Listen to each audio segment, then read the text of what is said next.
Hermanos míos que me habéis oído. San Juan se acostó con tres viejas mantas. Bienvenido a Palabra del Yo. Aquí estamos de nuevo con todos vosotros, Dananquión y Atenea.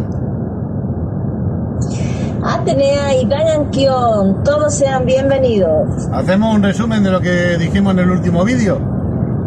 Yo nací pequeñito, tenía 3,5 kilos. ¿No? No.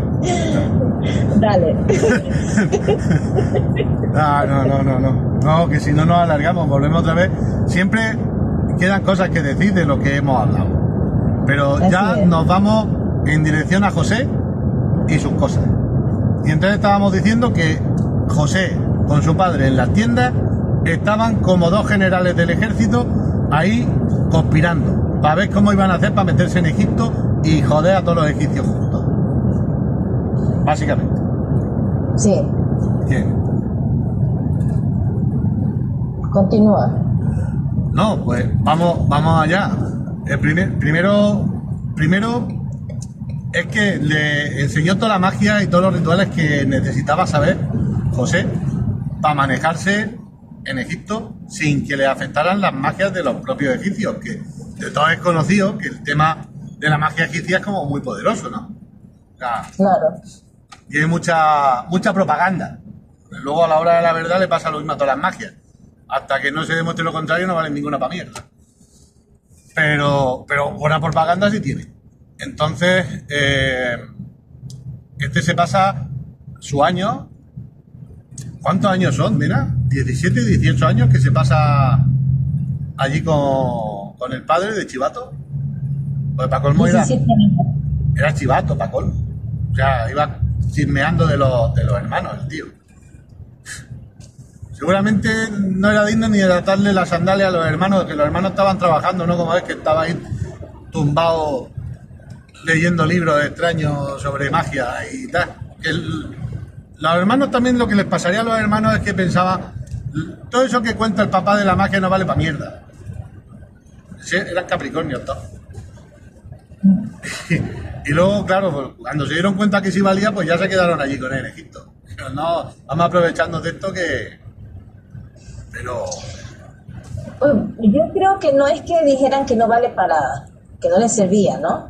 Sino que se conformaron con lo poco que aprendieron del padre, porque luego se cuenta que cuando ellos estuvieron allí en Egipto,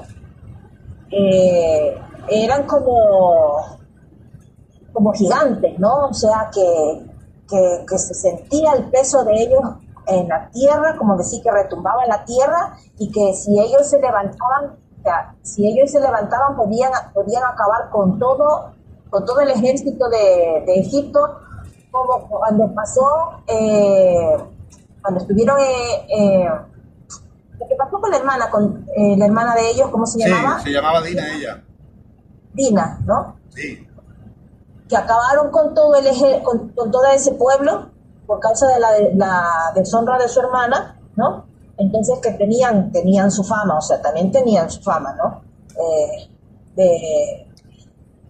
Que eran traicioneros y que no eran gente confiable, ¿no? Sí. Eso fue una traición en toda regla, ¿no? Porque habían negociado ya con los otros. Y cuando los otros estaban completamente, que habían pactado con ellos, se cobraron las vidas de 24.000. Sí, pero se las cobraron de una forma muy vil, porque como tú dices, sí. O sea, habían llegado a un acuerdo de que la hermana iba a ser dada para el hijo de este rey, se iban a casar, y ellos lo que pidieron a cambio es que se circuncidaran todos los varones, ¿no? Y aprovechándose de que este hombre, como decís, se quedó enamorado de la muchacha, después de haberla mancillado, como se dice, ¿no? Sí, esto aquí es una cosa que a mí me interesa mucho de saber. O sea, ¿es posible que tú violes a una mujer y te deje tan enamorado? O sea, estamos hablando de que se supone que la violenta. Sí. Y sin embargo se queda prendado de ella, se queda enamoradísimo, se queda en la gloria. Yo quiero casarme con ella, madre mía, qué cosa más hermosa. Es raro. Pues tú estás viendo esta descendencia de grandes brujas que saben utilizar la magia sexual a saber qué habrá hecho ella con este hombre. Bueno, porque quería ser reina ella también. Dice, vamos echando aquí con el príncipe heredero, que con el príncipe heredero luego heredo yo también. Seguramente. Entonces ellos, los hermanos de ellos se aprovechan de que los hacen circuncidar y cuando estaban todos debilitados, no tenían fuerzas para luchar y fue cuando se levantaron contra ellos y los mataron. Entonces, tenían su fama, como te dice, ¿no? Pero en la historia de José se cuenta que cuando ellos llegaron a Egipto, o sea, tomaron, como decir, todas las medidas del caso para que no vaya a suceder lo mismo. Los separó. Sí. Los separó. Lo primero que hizo fue separar a Simeón de Leví. Y Leví es la tribu de los sacerdotes. O sea, en la tribu de los sacerdotes, ¿qué tenemos? Que el fundador, ¿no? El patriarca de esa tribu, junto con la patriarca de la otra, Simeón y Leví, mataron 24.000 personas, a 12.000 por cabeza. Oye, terminarían cansados ese día, porque claro, son muchas puñaladas. Imagínate. Pero de ahí viene luego el sacerdocio arónico, el de Aarón. Y, o sea, vamos a ver, si estos los convencen de la conversión y después los matan, ¿cómo te puedes tú fiar de Jesús? Sí. Es de la misma clase, viene del mismo sitio, del mismo libro. Así es. Entonces, como te digo, o sea, ellos digamos que recibieron su parte, pero no la misma preparación que recibió José.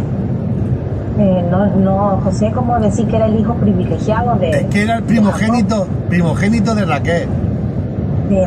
A la que más amaba, sí. Claro, pero el primogénito. Que los primogénitos para toda esa gente son... Bueno, y para los dioses también, que les gusta más comérselo.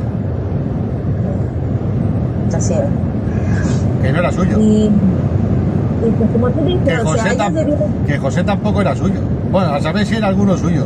Tiene toda la pinta el jaco este de que tampoco funcionaba. Pues eran híbridos, pues no les funcionaba así nomás. Pues si por una mandrágora, que también se hace magia con la mandrágora, le cambiaba el marido la Raquel a la Lea, dame una mandrágora y quédate toda esta noche con el marido. Ahí que te digo yo que este no funcionaba, que más noches que pasaba y no se embarazaba y luego resulta que sí valía porque tuvo dos. Pues sí, el tema de la mandrágora también es fuerte porque la mandrágora no es cualquier planta, o sea, es una planta muy conocida en la brujería porque es como decir una planta que tiene... Abrimos sección, brujería en la Biblia. Sí, o sea, es una entidad, una planta maestra, digámoslo así, una planta maestra antigua, tiene su entidad, pero que no la pueden coger de cualquier manera, o sea, que tienen que respetarla para poder sacarla, porque si la sacan así nomás directamente, se muere la persona que la coge directamente. Utilizan a los perros para sacar la raíz de la planta. Ah, pensaba que era para soltarla primero. Porque dice que suelta unos alaridos muy fuertes que puede hacer que la persona caiga en una confusión, incluso puede desmayarse, pueden pasar cosas así, o sea, de la fuerza que lleva en sí esa planta para estos temas de la magia, ¿no? Entonces, no era cualquier planta la que fue a ver, el hijo Rubén, de Lea. Rubén. Sí, esa me la sé. Rubencito. Le fue a traer una mandrágora a la mamá. Porque sí que era hija de Labán, joder, si es que la brujería era el orden del día. ¿Por qué no quería Abraham ni Isaac que se casaran con gente de fuera? No, casaros, que la magia aumente. Que lo que vaya aprendiendo cada uno se lo comente al otro y vaya creciendo. Si te casas con uno que no tiene ni puñetera idea de magia, pues vas a perder la tuya porque te va a decir que la magia no sirve para nada. Así es.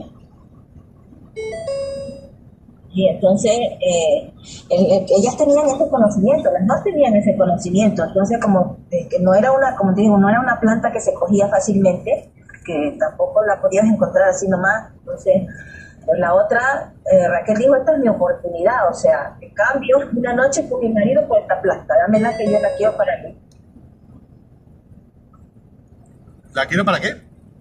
Para mi magia, que fue cuando se supo después que se quedó embarazada. Ya. Y que... Fíjate. Ay, Raquel que llora por su hijo. De ahí había un algo ahí, pero ya no me acuerdo. Pero recuérdame luego del vídeo que le dé un repaso. Que había tema, había ahí tela que cortar. Bueno, total. Que se va José a visitar a los hermanos que hicieron un rito de sangre. Date cuenta que Jacob nunca... Jacob está esperando. Está esperando... Yo te voy a decir una cosa que conozco. No voy a decir de qué raza es, ¿vale? Pero hay una cosa que conozco. Y es que cuando se te pone alguien enfermo, ¿vale? En esa cultura, que no voy a nombrar. Se te pone alguien enfermo, pero muy enfermo, que lo más probable es que se muera. Se le hace un pacto a Dios, ¿vale?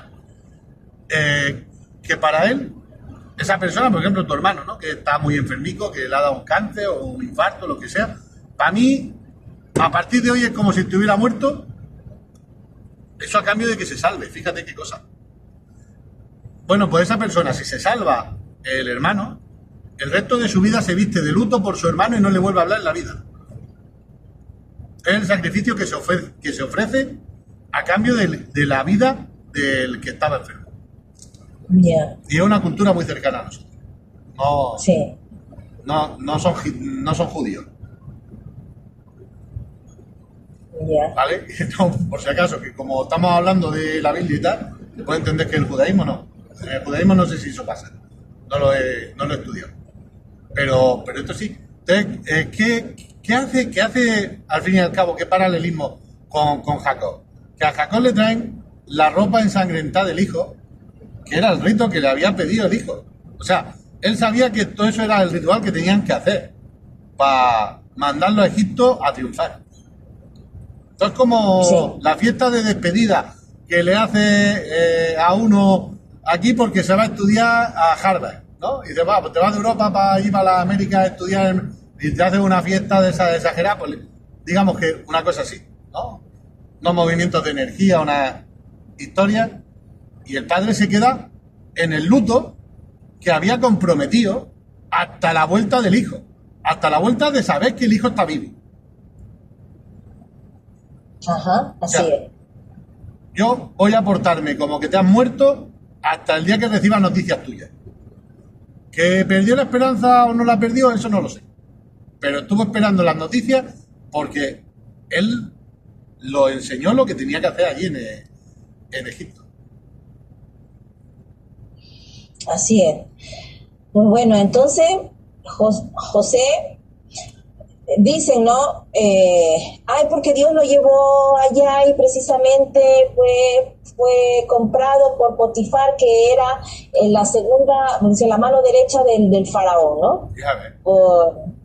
O sea, que no fue para cualquier sitio, ¿no? Claro, fue vendido a quien tuvieron que venderlo, no sale así de la noche a la mañana y lo vendemos a cualquiera, no. A quien hay que vendérselo porque lo que vamos es a lo que vamos. Y se lo vendieron a quien había que venderlo. Así es. Estando ya José en la casa de Potifar, que Potifar le dijo, tú tienes como decir, que el muchacho como era, tenía su magia, todo lo que tocaba prosperaba, se dice, ¿no? O sea, claro, que lo ponían a hacer cualquier cosa y todo lo que él hacía le salía bien, ¿ya? Entonces se ganó el favor de Potifar. Y Potifar le dijo, todo aquí, tú puedes disponer de todo aquí, menos de mi mujer, ¿no? Porque la estaba viendo venir. Así es. Pero ¿sabes lo que pasa en las culturas machistas? Porque es lo que pasa con las culturas machistas. La mujer de Potifar era una zorrita. Es que era una putilla, es que era una calentona, es que tal, iba provocando a José y estaba intentando que José le hiciera cosas. No. Potifar ya estaba viendo que José no era de fiar, que iba a tocarle a la esposa. que José le tonteaba. No era ella la que le tonteaba. Ella no se iba a jugar la vida y el prestigio de lo que era la segunda de Egipto, hostia. Y en esa época les cortaban la nariz cuando las mujeres eran descubiertas por infidelidad. Ya ves. No era cualquier castigo. Ya ves. Entonces, estaba la vieja, vamos, como loca, por acostarse con un puto siervo de mierda, que sería el jefe de los esclavos de la casa de este tío, pero que no dejaba de ser un esclavo comprado. ¿Qué te vas tú a querer acostar con un esclavo comprado si eres la reina, hostia? Vamos a echarle un poco de cabeza. Que es que están los cerebros ahí, se pudren de no pensar. ¿O no? Entonces, bueno, nos adornan la historia y nos hacen creer que José era tan puro, que fue tentado por esta mujer y que no cayó. Y que por eso salió corriendo y ella se la agarró del manto y él salió desnudo.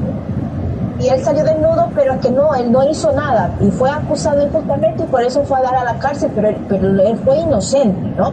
Eso es lo que la forma como nos adornan la historia y como nos lo hacen ver. Pero en realidad, como tú dices, ¿no? Ellos ya tenían un plan establecido. ¿Tú sabes lo que cuenta el Midrash sobre el momento ese con la esposa de Potifar? Que cuando estaba José a punto de pincharla, vio el rostro de su padre. Sí. Los pelos de punta se me ponen de pensar en qué clase de brujo hijos de puta era. En serio. ¿Tú te imaginas la situación? Cuando estás a punto de pincharla, ahí ves el rostro de tu padre que te estaba diciendo: ole tus huevos, ole tus huevos, que lo has conseguido. Él estaba practicando la misma magia que le habían enseñado a practicar a la abuela, a la madre, a la tía, la magia sexual. El vete y acuéstate con lo más cercano al rey que haya, si es que no te puedes acostar con el rey mismo. Y ahí vas a conseguir pero tienes que acostarte con la conciencia de lo que estás haciendo con toda la historia de la magia encima. Tan estaba el tío haciéndolo en conciencia, que vio al padre que estaba presente en el acto. Uh-huh. Así Fuerte es. eso. Sí.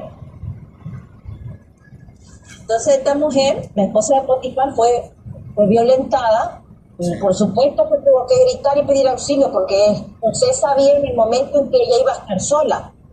Porque él conocía todo, él estaba al tanto de todo, él sabía los movimientos, sabía dónde estaba cada persona, qué estaba haciendo cada cual a tal hora, ¿sí? Entonces, obviamente va a dar a la cárcel. Este hombre también era un adivino, o sea, Labán era un brujo adivino, José aprendió de Jacob, que aprendió de Labán, o sea, tenía conocimiento de la adivinación. Claro. Y a través de la adivinación interpreta los sueños de los tíos que estaban ahí en la cárcel, de los dos siervos del rey de Egipto que fueron metidos a la cárcel por el tema de esa comida, la bebida, el copero y el panadero, ¿no? Sí.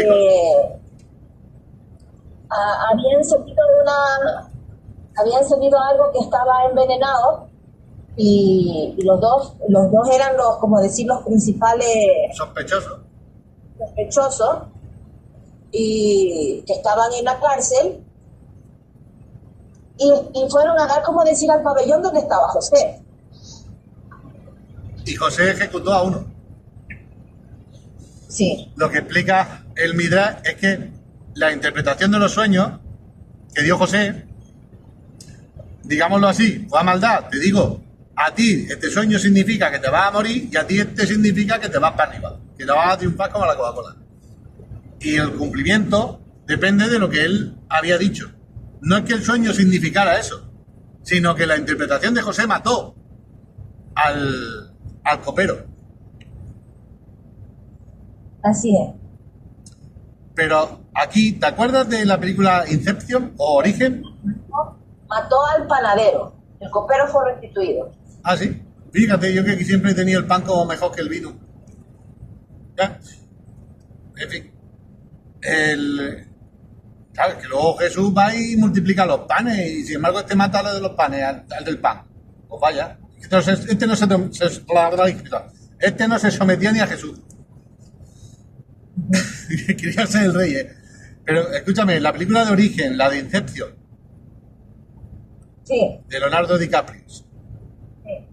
Vale, tú sabes que por lo menos el tema de los sueños lúcidos y demás es algo que es cierto. O sea, si no lo sabes, si tú no has tenido la suerte de practicarlo, yo sí. Tú me estás diciendo a mí, es que tienes que fijarte lo que pasó en Egipto. Y es muy fuerte lo que pasó en Egipto, porque de principio, ajá, al faraón le hicieron creer que iba a haber una crisis que te cagas y se va a morir todo Dios de hambre. Sí. Pero cuando te pones a seguir leyendo ves que no la hubo. Así es. No la hubo. O no duró los 7 años, duró 1. Duró los 7 años, duró la mitad. O sea, que a Faraón lo engañaron para quitarle hasta la... No le dejaron ni mierda en las tripas, hablando claro y marranamente. Sí, digamos que, como tú, hablando de esta película, ¿no? O sea, incluso pueden ser inducidos los sueños. Claro, es lo que te estoy diciendo, es que con los sueños lúcidos, o sea, el entrar tú en los sueños de otra persona, no es ninguna cosa del otro mundo. O sea, sí, tú, una vez que tú dominas el tema de los sueños lúcidos, ¿vale? Tú lo mismo puedes estar en una playa paradisíaca tomando el sol y pegándote un baño, que puedes intentar entrar en la mente de otras personas. Así es. Sí, entonces lo más probable es que haya sucedido una situación de esta para que pudiera llegar a oídos del faraón de que José tenía dotes de interpretación de sueños por el antecedente de las 2 personas que estuvieron ahí con él. Claro. Que haya manipulado esta situación y fue favorecido de tal manera que pudiera salir. ¿Pero por qué? Porque la magia sexual que él hizo tiempo atrás, al haber tomado a la esposa del segundo regente, digamos, o el segundo hermano de Egipto, que era Potifar, ahora tenía que surtir el efecto, abrirle las puertas para que él salga y estar dentro de la corte del faraón. Correcto. Y qué mejor que engañándote a través de los sueños, que era algo de lo que más se creían los antiguos. Sí. Si todavía de hoy sueñas raro y te preguntas qué coño es, imagínate tú, cuando no tenían de televisión te podías pasar todo el día pensando en el sueño que habías tenido. Que llevaba una obsesión que te reventaba. Así es. Y siempre se consideraba que los sueños eran presagios. Claro. Y los reyes tenían sus intérpretes, tenían sus adivinos en la corte, tenían gente específica para todas estas cosas. Lo que sucedió es que en este caso, como no hubo quien le interpretara el sueño, ni tampoco hubo quien dijera qué fue lo que soñó. No, este sí sabía lo que había soñado, nena.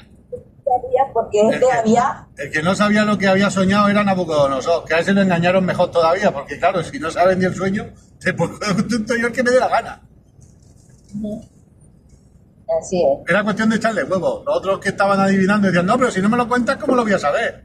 Pero Daniel cogió y dijo, pues si no te sabes todo el sueño, imagínate yo. Espérate, que me lo invento. Y ala. Sí, inventando historias hay un equipo que es único, que es de la Biblia.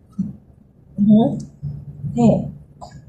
Entonces, digamos que le surte efecto el tema de las magias y llega a él a utilizar, a sustituir a Potifar, al puesto de Potifar. Sí. Exacto. Lo ponen de segundo. Y lo primero que hacen es proclamarlo segundo, ¿no? Y lo pasean por todos sitios como si fuera faraón, prácticamente. Y oye, le dan una esposa.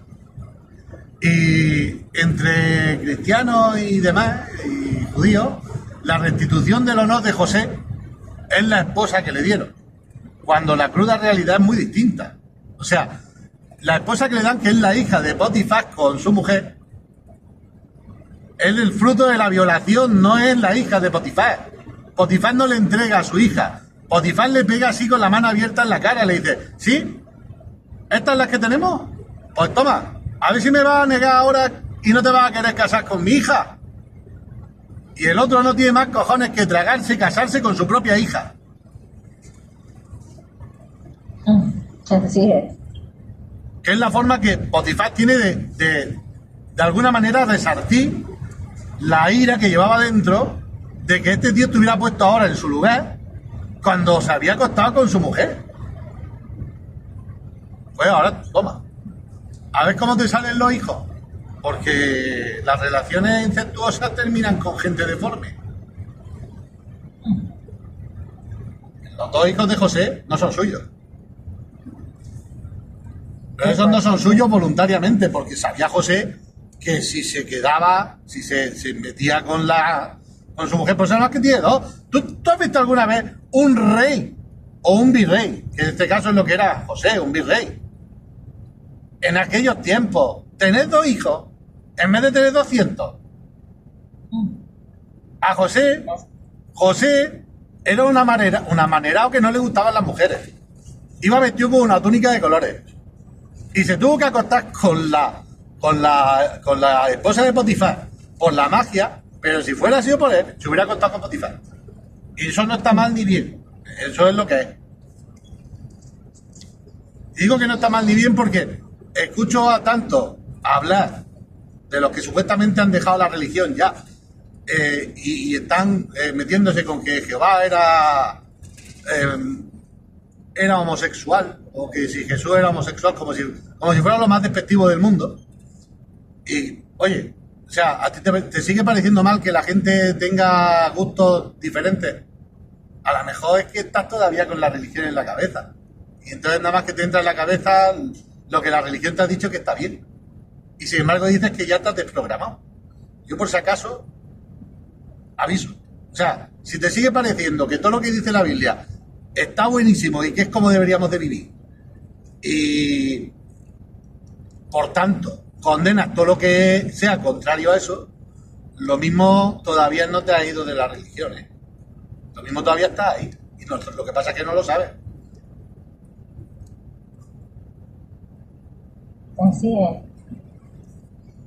Así, continuando con la historia de José, dentro del gran proyecto, ahora sí nos vamos a enfocar en lo que es el proyecto de cómo vaciaron. De cómo tú robas tanto el poder de la energía, hablando en el tema de las magias, ¿no? Sí. La energía de esa nación, la riqueza de esa nación y la hegemonía de la nación para luego trasladarla a otro lugar y levantar un nuevo imperio o un nuevo gobierno mundial. Porque en esa época Egipto era, digamos, el imperio mundial o el gobierno mundial, o sea, donde estaba concentrado el poder del mundo, ¿no? Entonces, José, cuando ya llegan sus hermanos, cuando ya llega su padre a Egipto, ¿no? Cuando ya se cumplen los días de la vida de su padre, pues ellos hacen sus rituales, hacen esos rituales que ya habían establecido antes de morir Jacob, y le da todas las instrucciones del caso de qué es lo que tenían que hacer específicamente para poder llevarse todo lo que estábamos indicando anteriormente, ¿no? Pero la cosa empieza antes. Sí. La cosa empieza antes de que lleguen los hermanos, antes de que llegue nadie, cuando él asume el estar en el virreinato, ¿vale? De virrey, perdón. Es que él toma unas opciones políticas que son de corte comunista sea mejor o peor, yo ahí no me meto, cada uno tiene su ideología política, mientras que no le haga daño a los demás. Pero en este caso, lo que hace es preparar, según te cuentan los midrases, pero lo que sí está en la Biblia es que él le pone un impuesto del 10% al grano que sale de todo Egipto. O sea, tú estabas de agricultor y hasta ahora no habías pagado impuestos de esa manera, no habías llegado al 10%, y ahora de repente llegabas al 10% obligatorio de todo tu grano, ¿vale?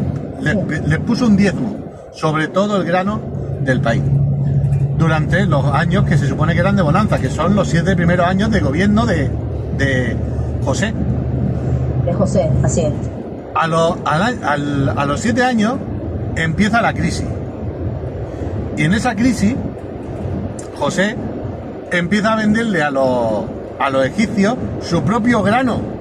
El grano que habían aportado por ese 10%, ahora se lo estás vendiendo a precio de oro a los mismos egipcios que te lo habían regalado antes, pero te lo estaban regalando. Hay un impuesto, no era obligatorio. Sí.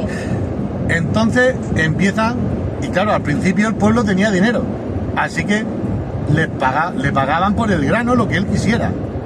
Pero una vez que había pasado ese año y la gente seguía jodida de pasta, jodida de hambre y de pasta, no tenían comida, no tenían dinero. Ya no estaba produciendo. Claro, porque no estaba produciendo Egipto, ¿vale? A saber qué medidas tomaría para que se pasara esa hambre, ¿vale? Porque esto lo hemos vivido ya. El mundo tiene unos cuantos miles de años y hemos vivido a líderes supremos completamente horribles que han hecho que el pueblo muera de hambre por sus medidas de mierda, ¿vale? Pues este señor, cuando tiene el pueblo en el segundo año de la pobreza más absoluta y malnutrición, oye, ¿quieres comer? Me das tus tierras. Y despojó a todos los egipcios de sus tierras para que las tierras fueran del Estado, eran de Faraón. Y Faraón y José eran la misma cosa. O sea, no tenía... Faraón estaba por encima nada más que como el rey de España está aquí en España, el colega con su corona, que no hace una mierda. Que hagan los políticos lo que quieran y el pueblo que le den por culo. Pues igual, estaba exactamente igual. Él le decía, a mí que no me falte nada, que fue lo que le dijo a José. A mí que no me falte nada y te quedas tú. Yo, pues de puta madre, ahí vamos. Se quedó con todas las tierras de los egipcios.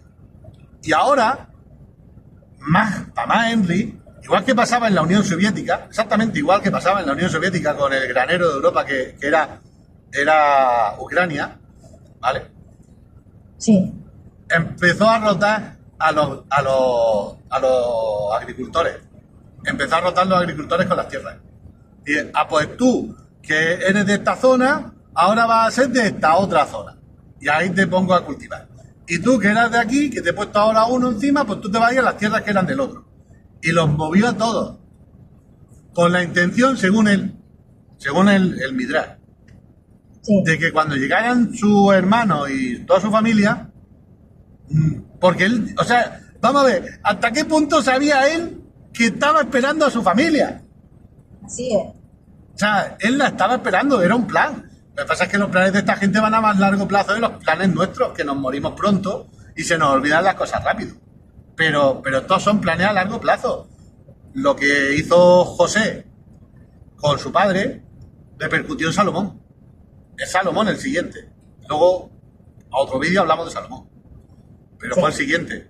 Igual que la City de Londres gobierna el mundo, o lo ha gobernado durante un tiempo, ¿vale? Y nadie diría que era Londres que gobierna el mundo. Lo mismo pasó con Salomón. Salomón se conoce como que gobernó todo el mundo conocido de la época, pero tú en la realidad, si te pones a ver el reino de Salomón, pues era un poquito más grande que el de David. No era tampoco una cosa del otro mundo. Y es que no tenía que ver el reino con el dominio. Los que estaban dominando el mundo en ese tiempo eran los egipcios. Y le estaban robando el dominio. Los primeros le hicieron perder su identidad.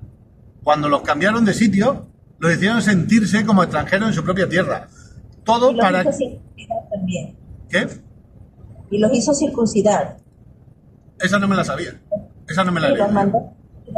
Sí. José los mandó a circuncidar. Ya ves. Porque es lo que les hizo perder su identidad. Sí, Los desarraigó completamente hasta de su tierra y los cambió de tierra. Para que cuando llegara su familia no se sintieran extranjeros, porque estaban todos entre extranjeros. No sé si te suena un poco a la mierda que le están haciendo a Europa con el plan Caletti. O sea, vamos a meteros aquí tanta gente que no es de vuestra cultura, que los que os vais a sentir en vuestra propia tierra como si fuerais extranjeros sois vosotros, europeos. Y es que si ya les funcionó una vez el truco, ¿por qué no iban a volverlo a repetir? Y con ese mismo truco llevamos miles de años, ¿eh? No hace falta cambiarlo. Y la gente no espabila. La gente, si le dice la verdad, se ofende. O eres un facho, o eres un fascista, o eres un rojo. Así es. Sí, o sea, digamos que sucede lo mismo que han hecho, por ejemplo, los presidentes, hablando, por ejemplo, de Ecuador y de Venezuela en el tema del petróleo, ¿no? Cuando estaba el auge, la abundancia, cuando el petróleo estaba en su más álgido valor, lo quisieron saquear, se llevaron esa riqueza y empobrecieron al pueblo. Al pueblo lo dejaron. El pueblo paga las consecuencias, el pueblo es el que paga las consecuencias. Los gobernantes, a ellos no les pasa nada, ellos se llevan las riquezas, ¿no? En este caso, José lo que hizo fue, había mucha abundancia, vamos, en una parte dice aquí, además el faraón debería nombrar inspectores en todo Egipto para que durante los 7 años de abundancia recauden la 1/5 parte de la cosecha en todo el país. ¿Era una 1/5 parte? Pues me perdonáis que he dicho que lo hizo 10 más y lo hizo 15. La 1/5 parte. Sí, esto dice en la propuesta que le hace al faraón, porque tú estás hablando luego de lo que implementa, o sea, es la propuesta que le hace para que, o sea, como decir, te traigo una solución, ¿no?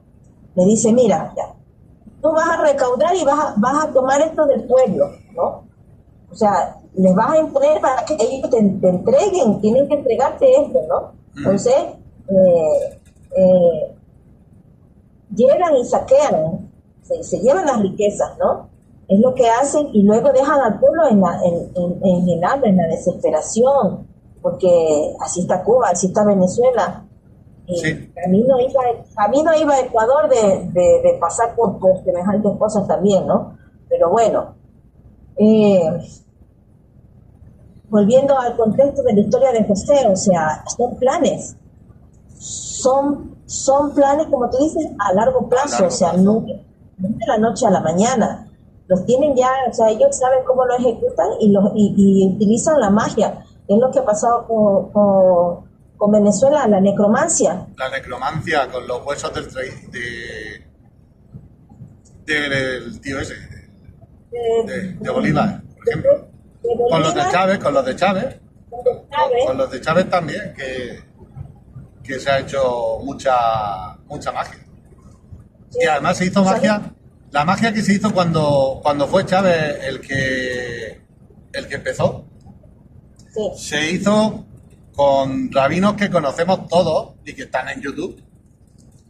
O sea, es muy curioso, pero ahí tiene pastores protestantes, curas católicos, rabinos, y no sé si habrían también de los islámicos, porque teniendo en cuenta la relación del chavismo con el islam, no sería raro que también hubiera algún imán allí para hacer los rituales que se hicieron.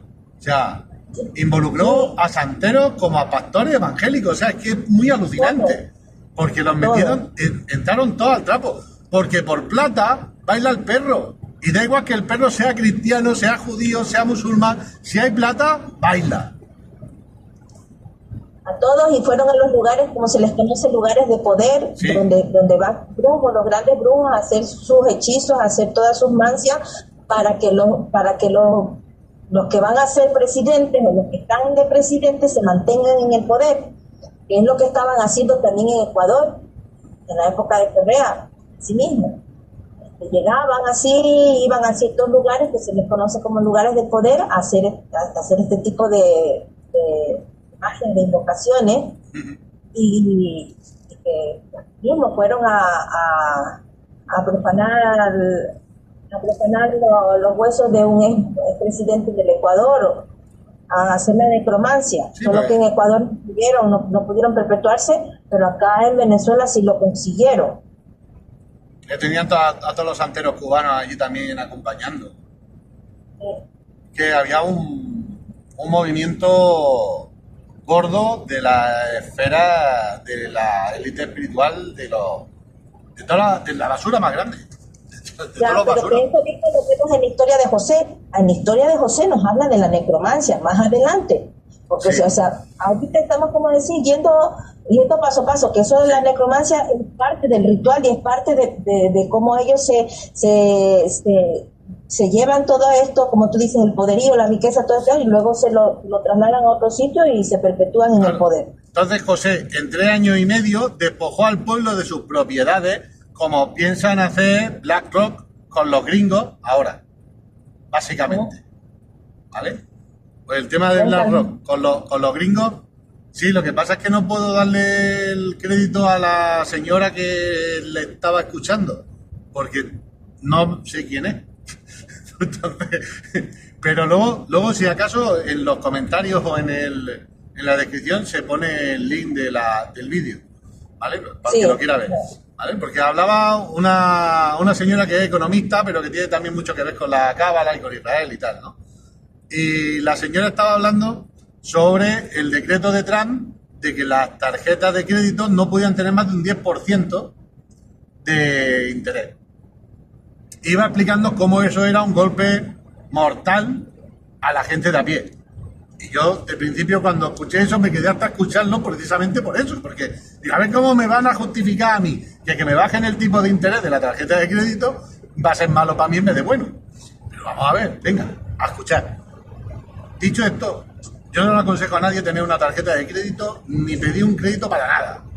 Pero cuando no hay más remedio, pues ya cada uno vea cómo se maneja. Pero cuanto más limpio esté uno de deudas, más libre es, que nos creemos que somos libres y somos unos puñeteros esclavos todo el rato. Tenemos que trabajar porque hay que pagar las deudas, pues ya está. Esa es la libertad que tenemos. La de que si mañana no trabajas, no pagas las deudas y te echan a la calle. Dicho esto, consejo personal. Dicho esto, estaba explicando la señora que BlackRock, que es la dueña o la mayoritaria, la accionista mayoritaria de la mayoría de los bancos, que es también la accionista mayoritaria de Visa, Mastercard, American, que no me sale, la americana. Todas esas tarjetas de crédito típicas, ¿no? Ahora había comprado por 12.000 millones de dólares una compañía que se dedica a dar préstamos de última... ¿Cómo te he dicho antes que era? ¿De última qué? Última instancia.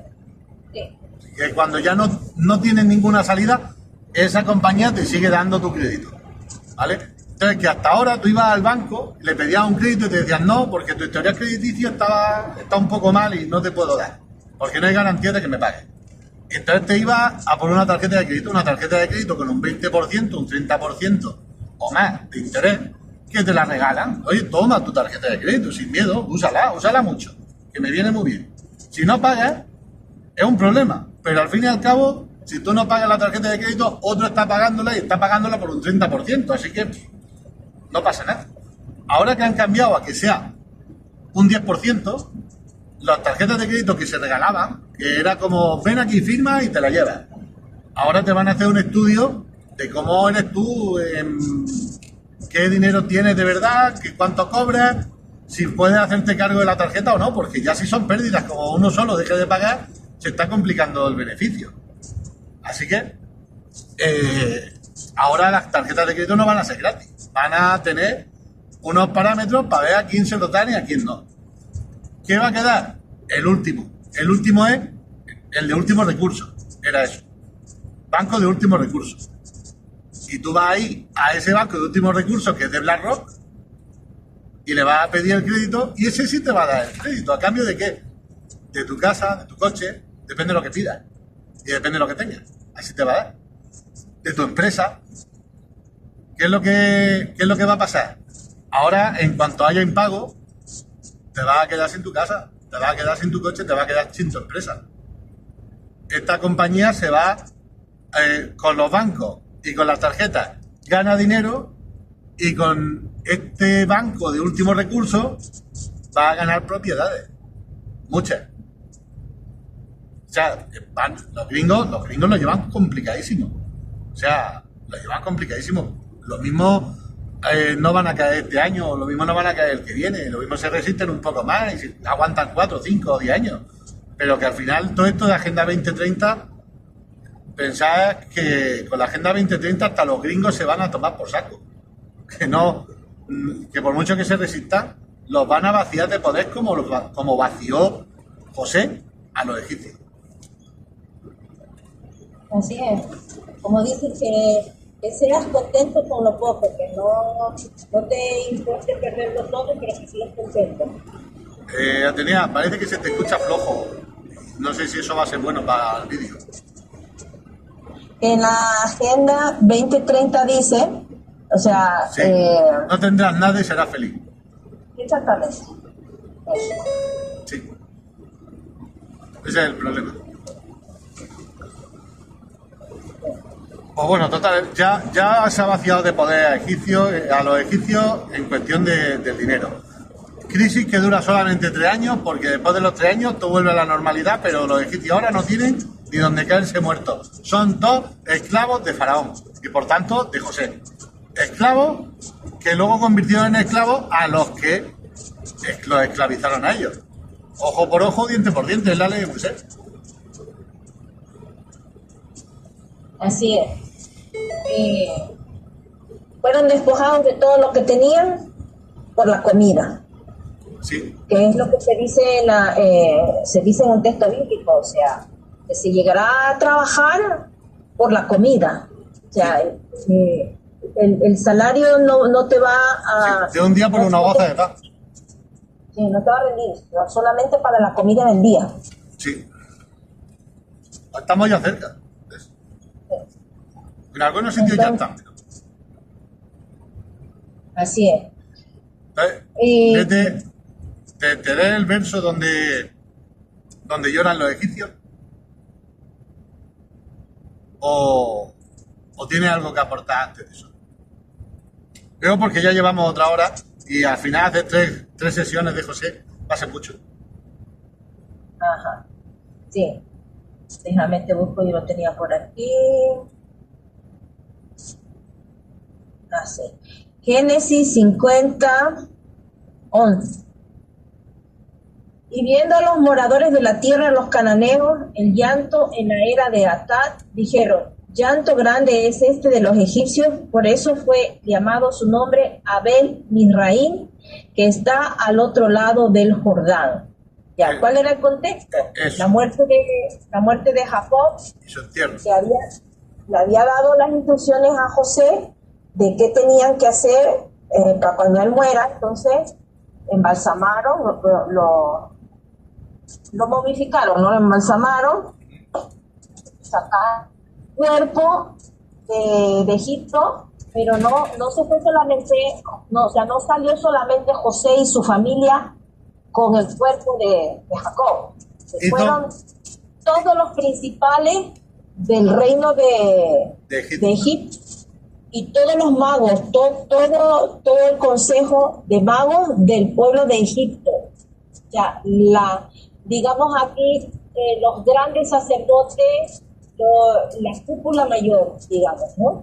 Todos ellos salieron con el cuerpo, estamos hablando también de necromancia, ¿no? Sí, se fueron con los restos del muerto. Uh-huh. A la cueva de Macpela. Hacia la cueva de Macpela, ¿sí? Entonces, que cuando llegaron a este lugar, donde dice la era de Atad, que es donde estaba la cueva de Macpela, fue cuando se dieron cuenta los grandes magos de Egipto que habían sido despojados de su magia. Por eso el gran llanto. Porque cuando eres despojado del poder de la magia, se siente en el cuerpo. Sí. Y lo notaron cuando corrieron la piedra, notaron que los vaciaron. Y ese fue el llanto más grande que tuvieron los egipcios, porque sabían que se acabó. El imperio egipcio ya iba a ser nada más que un recuerdo. Ahí se dieron cuenta. Y cuando empieza el Éxodo diciendo que un faraón que no conocía a José era un faraón que no conocía la magia de José. Así es. No la tenía en cuenta, no le tenía a la magia de José. Un faraón más poderoso que José.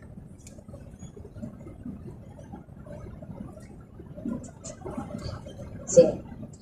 Entonces, esta fue la forma como el pueblo de José, descendencia, lograron hacerse del control de las riquezas del mundo, de las riquezas... no se oye.